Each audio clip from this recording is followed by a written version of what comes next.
Celebrating 47 years on the air, award-winning Farmweek is a production of Mississippi State University Extension. Today on Farm Week, one last chance to meet the new leader of MSU Extension, Angus CATCHOT. Plus, turns out there may have been an earlier clue to the appearance of bird flu in Texas dairy cattle. In Southern Gardening, do you have the combo? Combo containers, that is. Eddie has the DIY.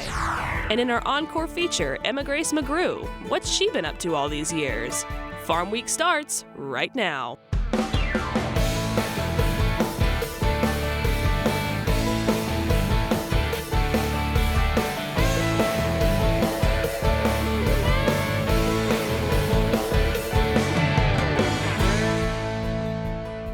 Hello everyone, I'm Zach Ashmore. And I'm Mike Russell. Great to have you with us again here on Farm Week.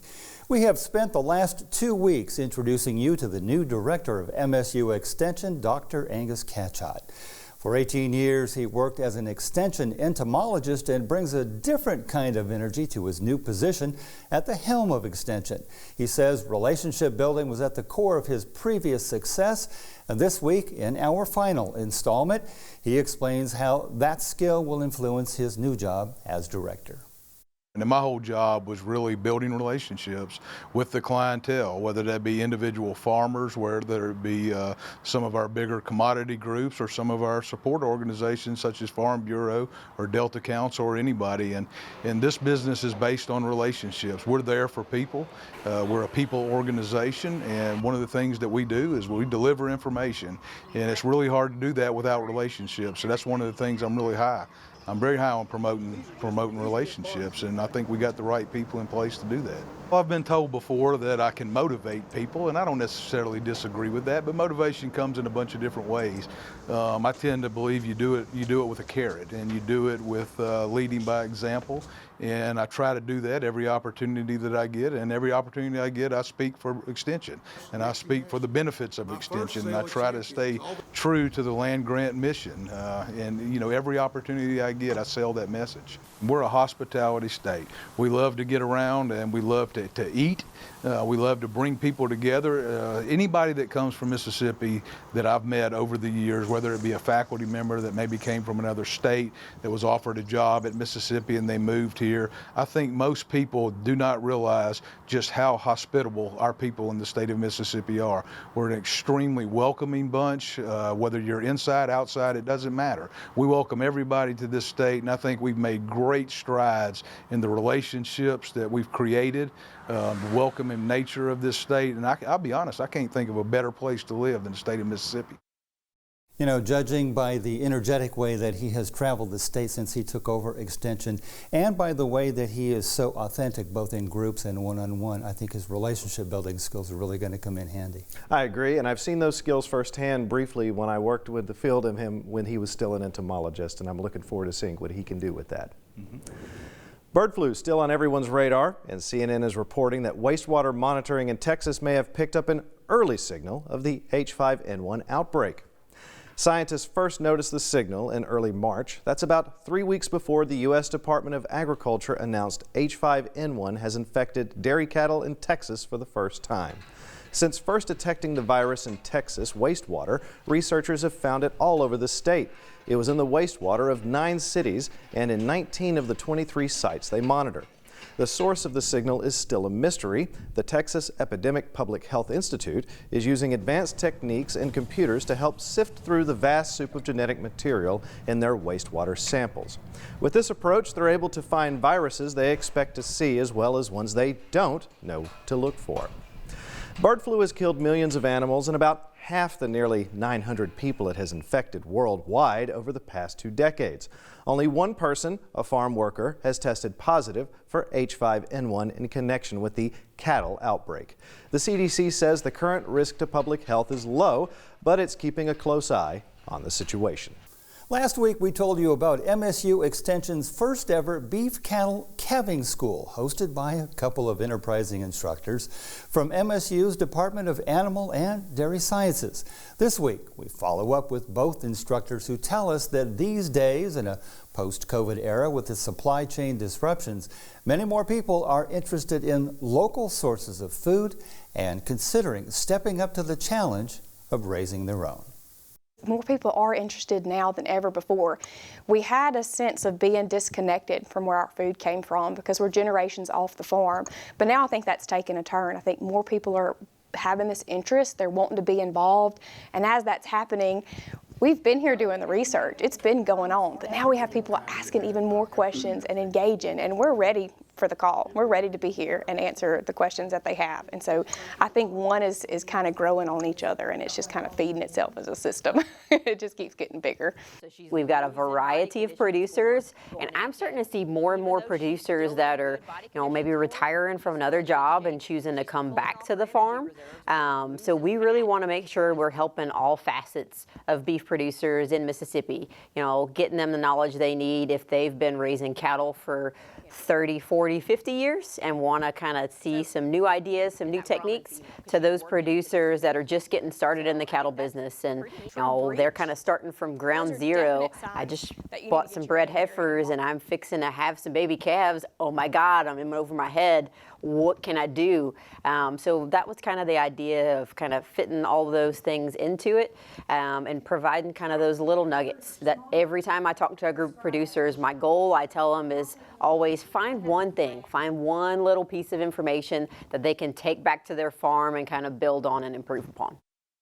They have come a long, long way in animal and dairy sciences, and it was really kind of fun watching these folks react to the science-based information that those two instructors were presenting.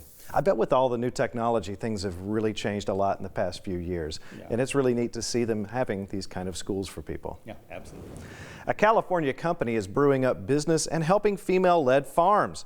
It's a coffee business that exclusively gets its sources from women-owned organizations and co-ops, including in Mexico. Laurie Perez reports. Every bean for LA's Cafecita coffee is roasted slowly and scientifically. Knowing when to smell for steam and when to smell for smoke. But Cafecita owner Natalie Webb says what makes them all the sweeter is where they come from. Women make up 70% of the manual labor on most coffee farms, but are far less represented as decision makers or as owners. And a lot of that is women can't own land a lot of times. It's in their husband's names and their father's names. This is an estate in Chiapas, Mexico. Web sources exclusively from sustainable, women-owned farms and co-ops like this one. Formerly an international human rights lawyer, in 2020 she decided to take her advocacy in a different direction. Women's rights is so important to so many people, and people don't know how to help. So I think having companies that are able to let customers make an impact just by drinking your cup of coffee, which you're going to drink anyways in the morning, choosing brands that align with your values, I think really resonates with a lot of people. She says when Cafecita launched, they were the only roaster in the country sourcing exclusively from women-owned farms and remain the only one focused on women's empowerment. A percentage of every sale goes to supporting women's nonprofits around the world. And there's another female figure Cafecita supports, Mother Earth. We wanted everything to be sustainable, so we have solar, and all the materials that we use are 100% compostable. Cafecita's trailer uses 100% renewable energy, as does its roastery. It's a green, women-led, women-grown cup of joe. Getting to a point where you can actually deliver not just a cup of coffee, but deliver a message with that cup of coffee, I find that super cool. On the lighter side, as we asked at the top of the show, do you have the combination? If not, no worries. In this week's Southern Gardening segment, that's what we have Eddie Smith for. He has the DIY for perfect combination container gardening. Here's Eddie.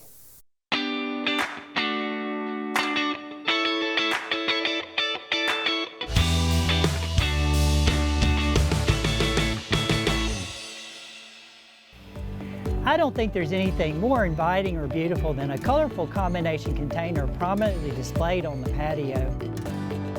Today we're at Buds and Blooms Nursery in Weston, Mississippi, looking at some of their beautiful combination containers. These elaborate containers seem like they would be hard for the home gardener to make, but not if you remember the following ingredients: thriller, filler, and spiller. Thriller plants add height and excitement to the container. Red Star cordyline, with its sword-like dark burgundy leaves, makes a great thriller plant. Papyrus is a good choice with its umbrellic inflorescence with hundreds of thread-like rays. Using a dwarf canna lily or banana plant will also provide height and interest. Filler plants take up and fill the middle space of the combination. Coleus is a great choice as a filler plant. The kaleidoscope of colors adds beauty and appeal. Begonias are another filler plant with multiple varieties to choose from, all of which have their own unique beauty. A spiller plant's main role is to sprawl out all over the container to soften its edges and tumble towards the ground. A good spiller plant, like sweet potato vine, cascades over the sides of the container. Verbena also makes a great spiller plant. It comes in a wide variety of colors on strong trailing stems and will flower all summer long. And how can I neglect to mention petunias and calibrachoas as spillers? Combination containers are easy to create and will provide color and interest to your patio all summer long. I'm Eddie Smith, and I will see you next time on Southern Gardening. We'll take a break right here, but don't go away. Coming up on our Farm Week feature, she's a dancer, pageant winner, Hall of Famer, and maybe a future scientist. But Emma Grace McGrew says she's just a country girl, and it all started with 4-H. Luck and a good smile only take you so far. Everyone says she was a hard-working 4-H'er with a lot of get up and go. The results? See for yourself when you meet Emma Grace McGrew again, coming up on Farm Week. Don't go away. Here's this week's Farm Week calendar. First, ever wish you could plant more acres on time? How important is new technology being sold to farmers? And do these systems actually pay for themselves? MSU's Plant and Soil Sciences is hosting a planting technology field day June 5th, 9 to 1 in Brooksville. This event is free and includes lunch and a field tour with a focus on new tech for soybeans, corn, and cotton. For more information and to register, see the MSU Extension website. Next, the popular Culinary Arts Kids Camp, June 17th through 21st and 24th through 28th in Starkville. This camp introduces kids to exciting and fun hands-on training focusing on fruits and veggies. Kids learn how to cook, read recipes, and understand food safety. Cost is $300 per child, lunch and snacks provided. Registration is required, limited spots available. Visit the MSU Extension website for more. And that's the Farm Week calendar for this week.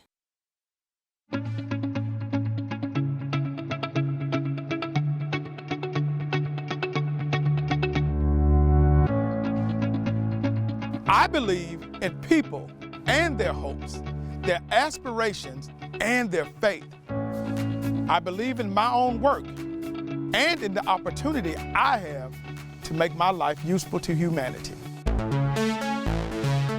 I believe that education is a lifelong process, and the greatest university is the home. That my success as a teacher is proportional to those qualities of mind and spirit that give me welcome entrance to the homes of the families that I serve.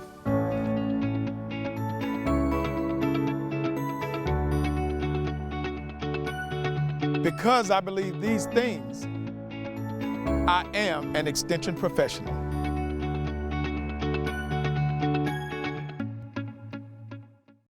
Every day, real people are solving problems, learning skills, and achieving goals through Extension education. We care about their success and yours. Taking care of what matters. MSU Extension. Time for the market report. Prices rising. That's right. Last week they rose, and we're going to be looking into that along with some farm tech. But first, the numbers. What were last week's biggest gains and losses? And then a closer look into the bullish cattle markets. And finally, MSU Extension economist Brian Mills talks to us about using new tech to help farm budgets. So, markets closed last Friday on the upswing with just a few exceptions, and they didn't fall much. Let's take a look.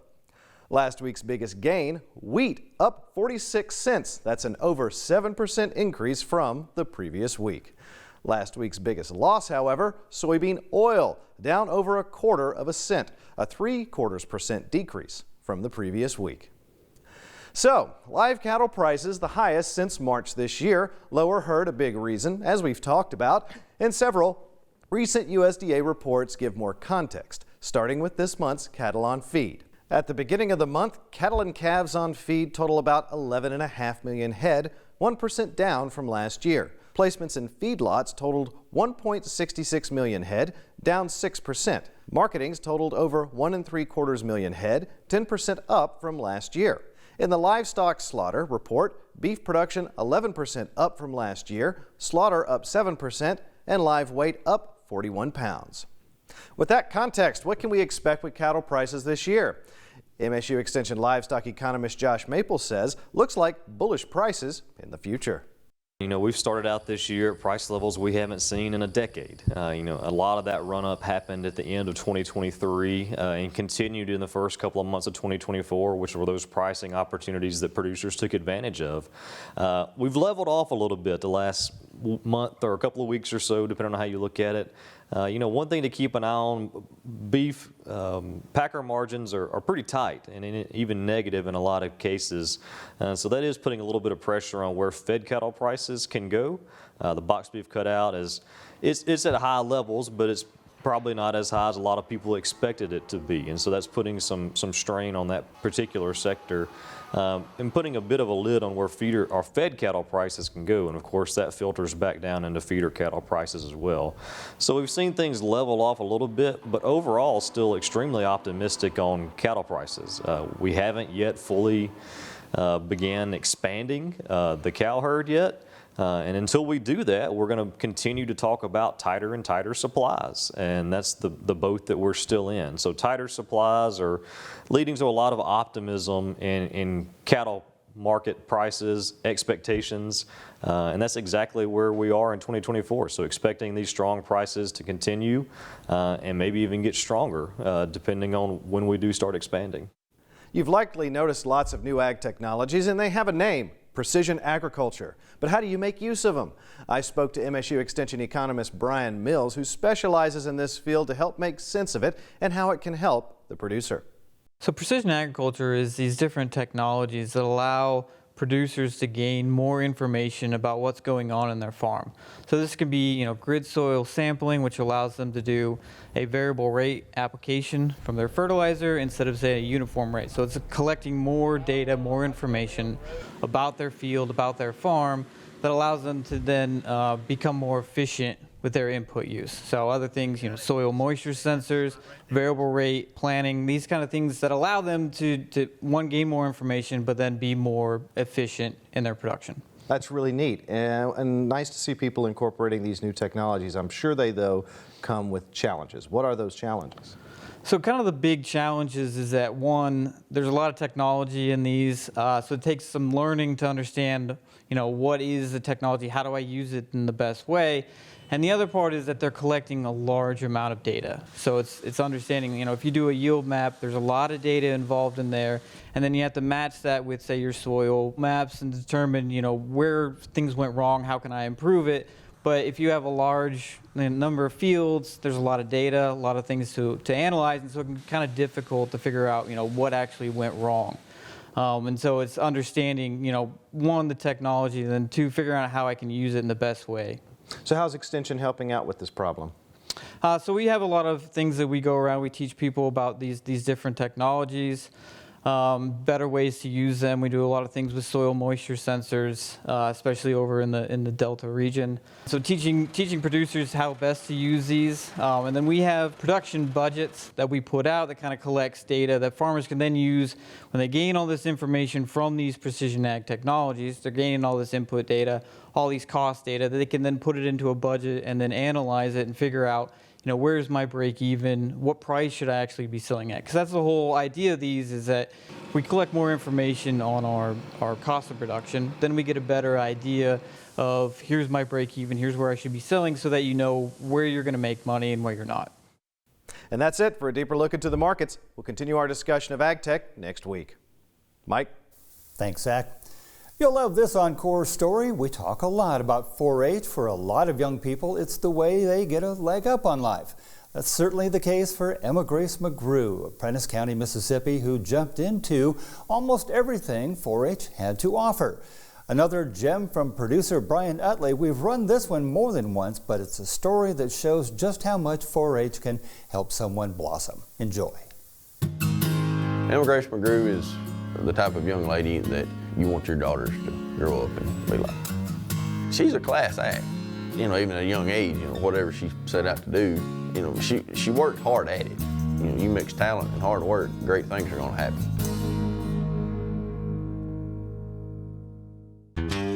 I am a self-proclaimed country girl. My mama was raised on a hog and cattle farm, and so it kind of began with her. Growing up in 4-H, I showed lambs and I showed chickens and I shot .22 rifle, and it really just took off from there. Skip, our 4-H agent, would call and say, "Hey, does Emma Grace want to learn how to shoot a .22 rifle?" And I said, "Well, I'm sure she will, but I'll ask her." And so pretty much, Skip was an encourager. Anything, does Emma Grace want to do the chicken chain? Does she want to do this and that? And so pretty much just anything that was thrown out there to her, she wanted to try it.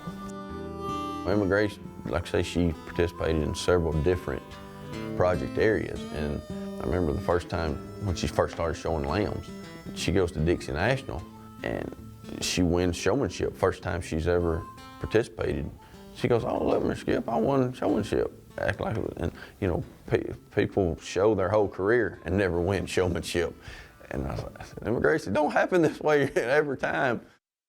After I got those first 2 show lambs, it was like I just wanted to get involved in every part of 4-H. I took baking and cooking classes, which I think I was better at showing livestock than at that. So I got into the chicken chain after that. I showed chickens after that. And so once I got into that initial dipping my toes in the water, I just really couldn't get enough of it.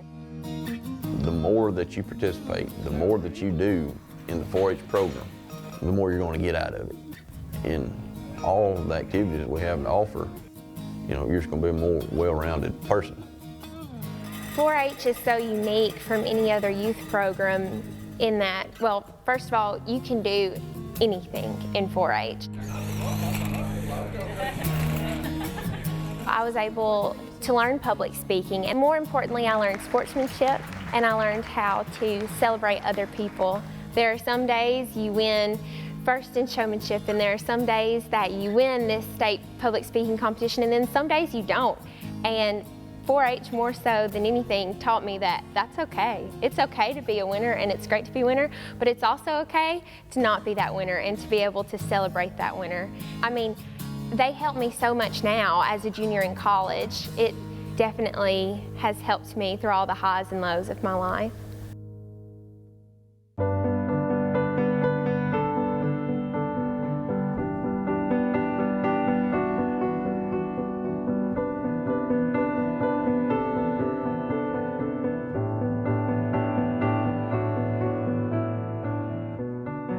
The 2017 Mississippi Miss Hospitality.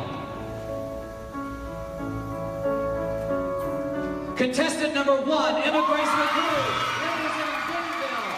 I just remember confetti shot out of the stage, and I looked to where my family was, and everybody was standing up clapping, and my mama had her head in her lap.